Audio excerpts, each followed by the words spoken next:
नमस्कार साथियों, मैं आपका साथी रॉबिन।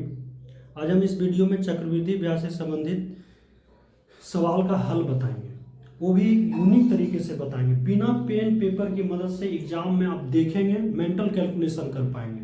पेन नहीं भी उठाएंगे तो भी इसका आंसर एकदम विद इन 5 सेकेंड के अंदर दे पाएंगे। लेकिन इसी प्रश्न को आप यदि फॉर्मूला से बनाएंगे तो मेरे भाई कम से कम 2 मिनट लगेगा। 2 मिनट से कम तो लग ही नहीं सकता है, और वो भी फॉर्मूला में लेंदी प्रोसेस, जोड़ना, घटाना, गुना करना। तो ये सबसे आपको जो है छुटकारा पाना है। इसमें हम ये बताएंगे आपको मेंटल कैलकुलेशन कैसे करेंगे, कैसे यूनिक मेथड नहीं बता सकते हैं, एक तरह से कैसे अपने दिमाग का इस्तेमाल कर सकते हैं। आप यदि किसी चीज़ को बढ़िया ढंग से समझ गए तो बहुत सारे ऐसे मैथ का कैलकुलेशन होता है जहाँ पे फॉर्मूला की कोई आवश्यकता नहीं है। और कोई 865 का ये बोर्ड का एग्जाम तो हम दे नहीं रहे हैं जिसमें मुझे क्या चाहिए, वो बाय प्रोसेस लिखेंगे तो नंबर चाहिए। जनरल कॉम्पिटिटिव एग्जाम में क्या है, कम से कम समय में ज़्यादा से ज़्यादा क्वेश्चन अटेम्प्ट करना है सही तरीके से। तो वहाँ पे क्या होता है, मेंटल कैलकुलेशन बहुत मायने रखता है, किसी चीज़ को आप कैसे समझ पा रहे हैं। तो चलिए इस वीडियो में आपको बताते हैं कैसे इस प्रकार के क्वेश्चन को आप विद इन 5 सेकेंड के अंदर सॉल्व कर पाएंगे। लेकिन उसके पहले हम आपको प्रोसेस बताएंगे, उसके बाद ये चीज़ बताएंगे। और ये प्रश्न बिहार पुलिस में पूछा गया है। जो कॉम्पिटिटिव एग्जाम होते हैं अक्सर इस प्रकार के क्वेश्चन पूछते रहते हैं, और हम लोग क्या करते हैं, ये फार्मूला का यूज करके जो 10 क्वेश्चन बनाना चाहिए उतने समय में हम लोग क्या करते हैं उतना नहीं बना पाते हैं, एक ही क्वेश्चन में फंस जाते हैं। आज के बाद इस प्रकार का क्वेश्चन जब भी आएगा तो आप विश्वास रखिए कि 5 सेकेंड में ही सॉल्व कर पाएंगे, देखेंगे और बना देंगे। वो कैसे, चलिए समझते हैं। क्वेश्चन पढ़ते हैं। क्वेश्चन क्या है, कितने वर्षों में 2000 रुपये का चक्रवृद्धि ब्याज 4% वार्षिक ब्याज की दर से इतना रुपया होगा। कितने वर्षों में 2000 रुपये का चक्रवृद्धि ब्याज इस दर से इतना होगा। तो कितने वर्षों में सभी को पता है, हम लोग एन क्या बताता है, समय, तो समय हमको नहीं पता है, यही पूछ रहा है। 2000 रुपये, दो क्या बता रहा है, प्रिंसिपल बता रहा है, मूलधन बता रहा है। चक्रवृद्धि ब्याज 4% वार्षिक ब्याज की दर, 4 किसको बता रहा है, दर बता रहा है, रेट की दर से ये चक्रवृद्धि ब्याज कितना हो जा रहा है, ये इसका मतलब ये क्या है, CI चक्रवृद्धि ब्याज है। फॉर्मूला हम बाद में आपको बताते हैं, पहले ये चीज हम समझते हैं। पहले कुछ बेसिक चीजें हैं जो हम लोगों को समझना चाहिए। हम लोग आज तक क्या करते हैं, फार्मूला रटे हुए फार्मूला पे बनाए। हम ये नहीं कहते हैं कि जो भी पढ़ रहे हैं वो पढ़ने में कमजोर है, वो सब कोई जानते हैं। आप रूम में बैठेंगे तो आसानी से बना लेते हैं, एग्जाम हॉल में जाएंगे फंस जाएंगे। रूम में भी आप रहते हैं तो अक्सर एग्जाम में जब ये सेट लगाते हैं, एग्जाम देते हैं तो एहसास होता है यार और समय मिलता तो मैं बना लेता, मुझे तो आता ही है। आता सबको है, वो उसे समय दिया जाए, निर्धारित समय के अलावा यदि समय दिया जाए तो बाय प्रोसेस बना लेगा। लेकिन कम समय में मुझे ज़्यादा क्वेश्चन अटेम्प्ट करना है, तो इसके लिए तो आपको कुछ एक्स्ट्रा ऑर्डिनरी बनना पड़ेगा। अब कुछ बेसिक चीज समझते हैं। ये हमारा ये सब चीज हो गया। अब 4% वार्षिक ब्याज की दर, यानी सपोज डेट, मान लीजिए किसी व्यक्ति को, कोई व्यक्ति जो है 4% ब्याज की दर से 2000 रुपया क्या हुआ, किसी को दिया, और चक्रवृद्धि ब्याज के रूप में उसे इतना रुपया प्राप्त हुआ। लेकिन कितने वर्षों में प्राप्त हुआ ये उसे नहीं पता। 4% का मतलब क्या होता है, 4% लिखा हुआ है, इसका मतलब क्या हम समझते हैं कि 4/100। 4% वार्षिक ब्याज की दर का मतलब कि सालाना हम 100 रुपया में आपसे 4 रुपया ब्याज के रूप में लेंगे। कितने रुपया में, 100 रुपया में 4 रुपया ब्याज के रूप में लेंगे। ये बता रहा है 4% वार्षिक ब्याज की दर। रेट का मतलब ये हुआ इस क्वेश्चन में 4% का मतलब। लेकिन वो व्यक्ति किसी को दे रहा है तो 2000 रुपया, आप तो कह रहे हैं कि 100 रुपया में हम ब्याज कितना लेंगे, 4 रुपया ब्याज लेंगे भाई। लेकिन अब दे रहे हैं 2000 रुपया, तो आपको 2000 में तो एक ही नियम से 100 रुपया में 4 रुपया ब्याज मिल रहा है, तो 1 रुपया में कितना मिलेगा मेरे दोस्त, 4/100 रुपया ब्याज मिलेगा। लेकिन दे रहे हैं 2000, तो 2000 में कितना ब्याज मिलेगा, तो 4/100 गुना कितना, 2000 रुपया आपको ब्याज मिलेगा। इसका मतलब ये 2 जीरो से कैंसिल, बच गया 20 गुना 4 यानी 80 रुपया। यानी कि आप 2,000 रुपया किसी व्यक्ति को दे रहे हैं तो सालाना आपको 80 रुपया ब्याज के रूप में मिल रहा है। ये 4% की दर से हुआ। ये हम समझे क्या, 4% का मतलब समझे। अब चक्रवृद्धि ब्याज है, थोड़ा चक्रवृद्धि ब्याज के बारे में समझते हैं। चक्रवृद्धि ब्याज कहते किसको है? सबसे पहले जो भी वर्ड रहे इसका मीनिंग समझना चाहिए। चक्रवृद्धि ब्याज का मतलब क्या होता है, जिसको इंग्लिश में कंपाउंड इंटरेस्ट बोलते हैं। चक्रवृद्धि ब्याज एक ऐसा ब्याज जो मूलधन के अलावा ब्याज पर भी ब्याज ले। चक्रवृद्धि ब्याज किसको कहते हैं? वह ब्याज जो मूलधन के अलावा ब्याज पर भी ब्याज वसूले, उसे हम लोग चक्रवृद्धि ब्याज कहते हैं। हमारा ब्याज दो ब्याज पढ़ते हो, एक साधारण ब्याज, एक चक्रवृद्धि ब्याज। जबकि साधारण ब्याज में क्या है, वह केवल और केवल मूलधन पर ही ब्याज वसूलता है। साधारण ब्याज में क्या होता है, वह ब्याज जो केवल और केवल मूलधन पर ही ब्याज प्राप्त करे, उसे हम लोग साधारण ब्याज। और चक्रवृद्धि ब्याज किसे कहते हैं? वह ब्याज जो मूलधन के अलावा ब्याज पर भी ब्याज वसूले, उसे चक्रवृद्धि ब्याज। यानी मूलधन पे तो ब्याज लेंगे ही लेंगे, साथ में जो ब्याज आएगा उस पे भी ब्याज लेंगे, जो मूलधन पे ब्याज ले रहे हैं जिस रेट पे। ये आपको हम इतना ये बताए, ये रेट का मतलब आप इतना कैलकुलेशन नहीं करेंगे। आप यहाँ पे आप इस चीज को क्या देख पा रहे हैं, आप 4 गुना 100/2000। तो अब से एक ही नियम नहीं लगाना, सीधे अब क्या देख रहे हैं, 4 को लिख देंगे 4/100। ये जो प्रिंसिपल है इसको लिख देंगे, इस टाइप का कैलकुलेशन कर लेंगे। ये मैंने आपको समझाने के लिए लिखा।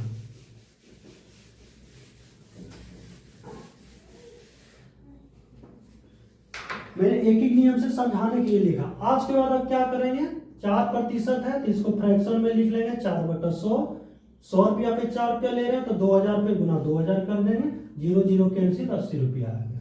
लेकिन अब जो हम बता रहे हैं, अब चलते हैं सवाल पे। सवाल कहता क्या है,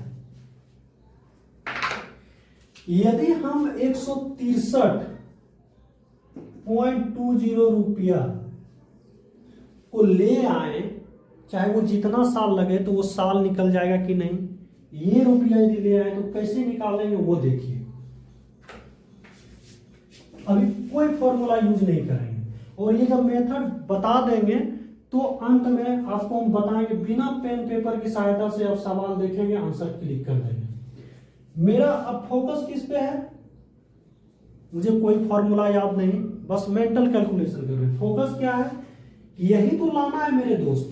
इतना मूलधन दिया है, इस मूलधन पे 4% व्यक्ति ब्याज ले रहा है, और उसे चक्रवृद्धि ब्याज इतना प्राप्त हो रहा है। कितने वर्षों में प्राप्त हो रहा है ये नहीं पता। हम यदि इतना रुपया ले आए तो ये मेरा साल निकल जाएगा कि नहीं? आराम से निकल जाएगा। वो कैसे, देखिए। पहला साल व्यक्ति से कितना पैसा वसूलेगा भाई? अभी बताए 100 रुपया में 4 रुपया वसूल रहा है, तो 2000 में कितना वसूलेगा वो? तो 2000 का 4%, मतलब वो व्यक्ति पहला साल 80 रुपया ब्याज के रूप में वसूल रहा है। लेकिन ये 80 रुपया है, जबकि है चक्रवृद्धि ब्याज क्या, 163.20 रुपया। अभी तो 80 रुपया ही आया है। इसका मतलब एक साल में भाई साहब ये रुपया नहीं आएगा। एक साल में चक्रवृद्धि ब्याज उसको इतना नहीं मिल पाएगा। इसका मतलब है कि दूसरा साल भी उसे चक्रवृद्धि ब्याज मिलेगा। तो अब चलते हैं सेकेंड साल, दूसरा साल की बात करेंगे। तो चक्रवृद्धि ब्याज का क्या रूल है, भैया मूलधन पे तो लेंगे ही लेंगे ब्याज। मूलधन यानी 2000 पे तो हम 4% लेंगे ही लेंगे, प्लस जो ब्याज आया पहला साल उस पे भी ब्याज लेंगे जिस रेट पे मूलधन पे ले रहे थे। तो 80 का भी 4% हम वसूलेंगे आपसे। यही तो है चक्रवृद्धि ब्याज। तो ये मेरा 2 जीरो कैंसिल, तो 20 गुना 4 कितना हो गया, 80 रुपया। अब ये देखिए, एक जीरो से कैंसिल, बच गया कितना, 8 गुना 4 8 चौक 32 बटा कितना है 10। 80 का 80 लिखेंगे, 32 को 10 से भागा देंगे 3.2, ये जोड़ेंगे तो 83 पॉइंट कितना आएगा 2। अभी देखिए 163.20 आपका दूसरा साल कितना आया, इतना रुपया, लेकिन आपने पहला साल भी तो 80 रुपया वसूल लिया, तो टोटल मिला के आप कितना वसूले 2 साल में, ये ध्यान देना है। 80 प्लस कितना 83.2 आप जोड़ेंगे तो कितना आएगा 0.2, 3 प्लस 0 3 और 8 8 16 163, यानी आपने 163 रुपया वसूल लिया है। 163 रुपया वसूल लिया कितने साल में, दूसरे साल में आपने वसूल लिया। इसका मतलब आपका आंसर क्या 2 साल। क्या मैंने इसमें कोई फॉर्मूला यूज किया, कोई फॉर्मूला नहीं, ये मैंने क्या अपना दिमाग का यूज किया। आप जनरली सारा ये काम सारे गांव घर देहात में होता है मेरे दोस्त, सब सूद पे पैसा लगाता है। फर्क यही है कि वहाँ ना तो साधारण ब्याज ना तो चक्रवृद्धि ब्याज बोल के दिया जाता है, बस ये बोलता है हम आपसे 4% मंथली लेंगे, जो कि काफ़ी महंगा होता है। 4% आपसे महीने में लेता है, समझिए 12 महीना में 2% भी महीना पे दिया तो 12 महीना में 24% होता है, जो कि अब तक किसी भी बैंक का इतना इंटरेस्ट नहीं होता है। तो ये सब कोई हम लोग काम गांव घर में करते हैं, लेकिन क्या है जब पढ़ने के लिए बैठेंगे तो वे किताबी की दुनिया में आ जाएंगे। हम लोगों के किताबी की दुनिया में रहना है, ये कोई गलत बात नहीं है, लेकिन इसके अलावा जो डेली लाइफ में घटना जो घट रही है, जो डेली लाइफ में हम कर पा रहे हैं, वही चीज़ तो किताब में भी है। उसी चीज़ से अवगत रहेंगे तो किताब की सारी बातें मुझे अच्छी तरीके से समझ में आएगी। और ये सब सारी चीज़ हम लोग जनरली करते हैं, उसमें नो डाउट, मैं ये नहीं कहता सारी चीज़ों का, लेकिन लगभग चीज़ का ये सब कर पाते हैं। तो आप निकाल लिए कि नहीं, तो दूसरा तीसरा साल की आवश्यकता है नहीं, 2 साल में ही इतना रुपया आ गया, इसका मतलब इसका आंसर क्या 2 साल। आप बोलेंगे आप तो कैलकुलेशन किए ही किए, हम बोले जी किए, ये कैलकुलेशन आपको समझाने के लिए किए, लेकिन इस प्रकार के आप क्वेश्चन में कैलकुलेशन नहीं करना है। वो बोलेंगे कैसे, चलिए अब दिया क्वेश्चन इस प्रकार का, जब भी कोई भी क्वेश्चन इस प्रकार का रहे, डाटा चेंज रहे या कुछ भी, चुपचाप क्या करेंगे, प्रिंसिपल को हम लोग रेट में मल्टीप्लाई करेंगे, पहला साल का ही सिर्फ ब्याज निकालेंगे, वो भी मन में ही। लेंथी कैलकुलेशन रहे तो पेन पेपर की आवश्यकता पड़ेगी, वो भी फर्स्ट ईयर का ही निकालेंगे, सेकेंड ईयर से कोई मतलब नहीं है, ये हम सारा मिटा देंगे। ये तो फर्स्ट ईयर का है, पहला साल कितना आया 80 रुपया। तो मेरे दिमाग में आएगा एक चीज कि यार जब पहला साल 80 रुपया आया तो जाहिर सी बात है दूसरा साल तो कम से कम ये 80 रुपया उसको देना ही पड़ेगा, दूसरा साल भी, और साथ ही साथ पहला साल का 80 रुपये जो ब्याज है उस पर भी ब्याज देना पड़ेगा। तो यार 80 रुपया दूसरा साल भी देगा तो ये 2 साल मिला तो 160 ऐसे हो जा रहा है, तो जो कि 163 के करीब है, तो दूसरे साल में आंसर यहाँ ही मल्टी सोच लेंगे, अरे 80 साल है, पहला साल के 2 साल में कितना 80 गुना 2 तो कितना 160 हो जाएगा। मेरे मन में आया नहीं यार इसको 3 से मल्टीप्लाई करते हैं तो 240, जो कि 3 साल में यार तो ये 240 रुपया कम से कम होना चाहिए था, क्योंकि चक्रवृद्धि ब्याज से ज्यादा, जो कि 240 क्या है 240 से ये कम है, इसका मतलब 3 साल तो मेरा आंसर नहीं जाएगा, ये मेरा फिक्स हो गया। 1 साल में आंसर नहीं जाएगा क्योंकि 80 रुपया और 163 रुपया में आधा से अधिक का अंतर है, तो ये भी नहीं जाएगा। कम से कम एक ऐसा फैक्टर चूज करना है जो कि पहले ईयर के ब्याज में मल्टीप्लाई करें तो या तो इसके बराबर आ जाए या तो इसके नजदीक आ जाए। तो पहला साल निकाल लिया 80, 1 से मल्टीप्लाई, पहला साल 2 से मल्टीप्लाई करेंगे तो 160, जो कि 163 के करीब है कि नहीं, बोलेंगे जी बिल्कुल है, इसका मतलब मेरा 2 आंसर।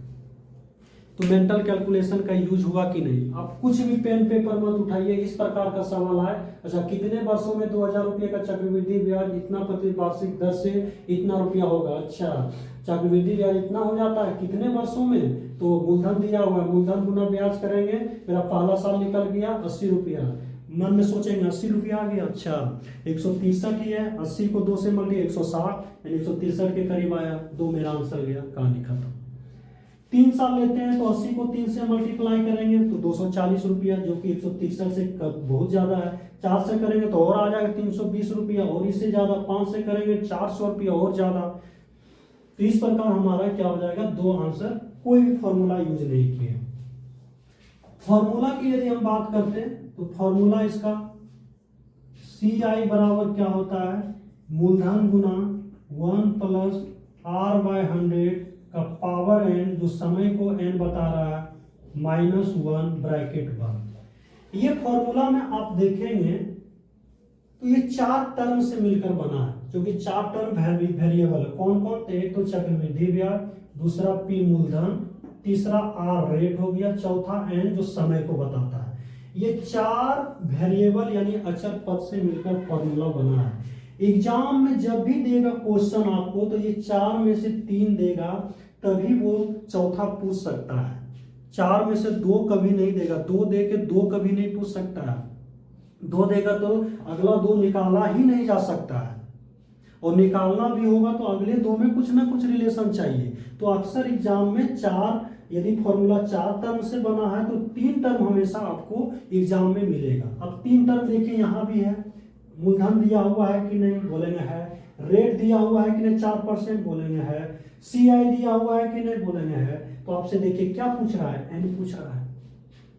तो आप इस फॉर्मूला पे बैठाएंगे सारे डाटा को, तो मेरे दोस्त 2 मिनट से तो कम समय लगेगा ही नहीं लगेगा। वो भी कैलकुलेशन में गड़बड़ाए तो पता चलेगा कभी भागा नहीं मिल रहा है, कभी गुना नहीं मिल रहा है, तो कभी कुछ नहीं मिल रहा है, तो कभी आंसर एक भी नहीं मिलेगा। तो हमेशा चीजों को बेसिक ढंग से समझने की कोशिश करेंगे। हम ये नहीं कहते आप फॉर्मूला नहीं जानिए, ये यदि नहीं आता आराम से ये, लेकिन इसमें नहीं आने का सवाल ही नहीं। मेंटल कैलकुलेशन का मतलब ही है कि हम उसको अच्छी तरीके से जान चुके हैं, तो मेंटल कैलकुलेशन कर सकते हैं। जैसा कि यहाँ पे आपको मैंने बताया इतना रुपया हो जाता है, तो अच्छा 4% का मतलब बताया, 100 में 4 रुपया ब्याज मिल रहा है, 2000 में उसको 80 रुपया मिलेगा, तो 80 रुपया पहले साल मिल जाएगा, तो दूसरा साल कितना हो जाएगा, 8 दूना 16, कम से कम 160 रुपया दूसरे साल, 163 तो है ही, तीसरे साल में तो 240 रुपया हो जाएगा। वैसे 240 से ज्यादा होगा, क्योंकि कंपाउंड इंटरेस्ट है तो इंटरेस्ट पे इंटरेस्ट लगता है। तो अपना सोच लेंगे, या तीसरा 240, तीसरा संभव ही नहीं, जब तीसरा नहीं तो चौथा भी संभव नहीं, पांचवा भी नहीं, इसका आंसर 2, कहानी खत्म, बन गया। ये तो हो गया वार्षिक। हम फिर अगले क्वेश्चन में आपको बताएंगे कि जब यही 4% अर्धवार्षिक रहे तो उसको कैसे सॉल्व करेंगे, यही 4% जब आपका तिमाही रहे, त्रैमासिक रहे, तब कैसे सॉल्व करेंगे। मेरे दोस्त, ये बिहार पुलिस में पूछा हुआ है, ये बिहार दरोगा में भी आता है, SSC CGL में आता है, BSSC CGL में भी आता है, NTPC रेलवे, तमाम प्रकार का जो वनडे एग्जाम होता है, कॉम्पिटिटिव एग्जाम होता है, वो मैथ से क्वेश्चन अक्सर ये सब पूछे जाते हैं। मैंने आपको ये फॉर्मूला भी बता दिया, आप फॉर्मूला से भी सॉल्व कर लीजिएगा, देखिए 2 आता है कि नहीं, और आप ये मेंटल कैलकुलेशन कर लीजिएगा। ये समझाने के लिए मैंने बताया, वैसे पेन पेपर की कोई आवश्यकता नहीं है। अब देख लीजिए 2000 का